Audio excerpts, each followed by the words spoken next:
I was only 10 when I watched my dad leave. I stood at the balcony of our third-floor Ocean View apartment, tears streaming down my face, waving goodbye and yelling down into the darkness of the parking lot, "I love you, Dad." At that age, I didn't understand why he needed to leave. My mom told me he was going to the United States to give us a chance at a better life. For more than a year, I have only had contact with my dad by phone.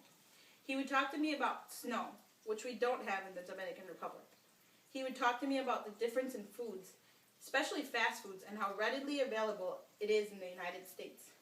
In the Dominican, we used to eat homemade rice, beans, meat, and plantains almost daily.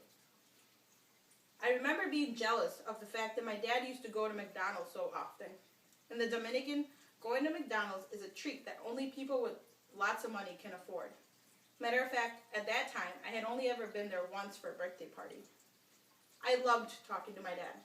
I loved how the conversation always ended with him telling me how much he missed me and that he would see me soon.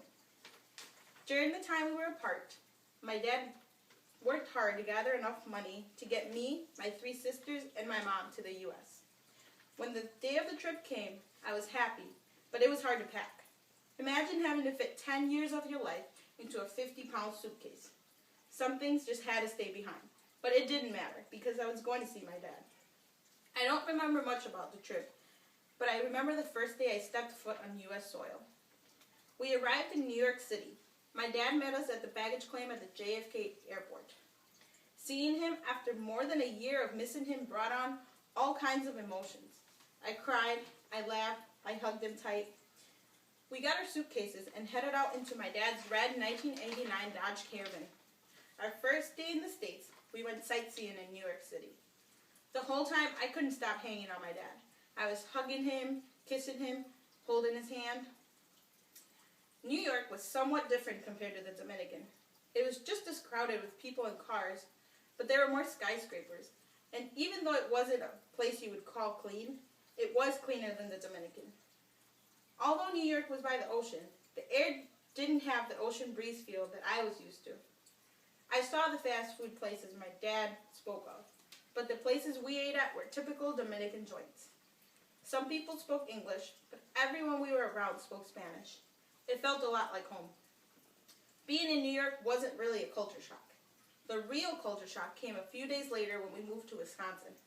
The first thing I remember noticing is that Wisconsin had lots of open fields of corn and lots of cows.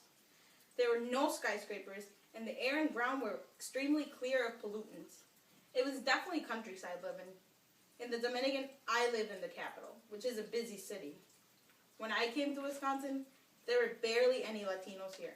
I felt so out of place. My dad had become good friends with a Methodist pastor who moved from New York to Wisconsin. It was at his family's house that we first lived at. Between his family and mine, there were 11 of us, crammed into a 3-bedroom, 1-bath home. It was nice to live with them because they understood us and cooked our kind of food, but space was tight. We ended up moving into the basement of another church family. We had to share the kitchen and bathroom upstairs with the old couple that took us in because there wasn't either in the basement. We had to split 6 of us into 2 queen-size beds. It wasn't luxurious, but we had a roof over our head. The summer we came, we mostly went to church or hung out with people from church. By the end of the summer, my dad had found a job working for a construction company.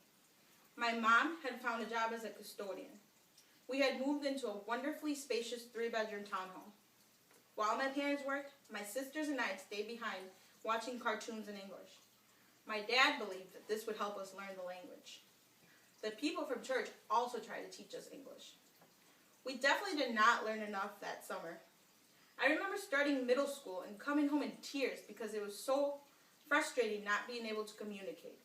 It took about 3 years of struggling through classes and picking up words here and there until the school system labeled me English proficient. And even now, I still learn something new every day. Knowing the language has definitely been a great advantage for everyone in my family. It has really helped us reach that better life my dad had hoped for us. My dad is now a local pastor at a Methodist church. My mom is a lead custodian. My 2 older sisters are married, have children, and are both finishing up college at Edgewood. They both work in their field of study.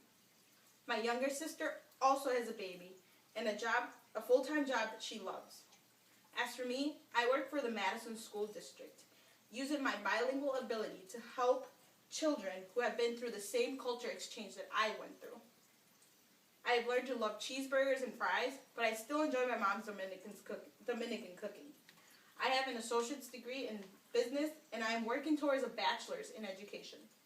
I have made many great friends. I met my wonderful fiance. I would never trade any of these experiences for anything that may have been. I am forever grateful to my dad for leaving when I was 10 and giving me the opportunity to trade the life that I had for the one that I now get to live.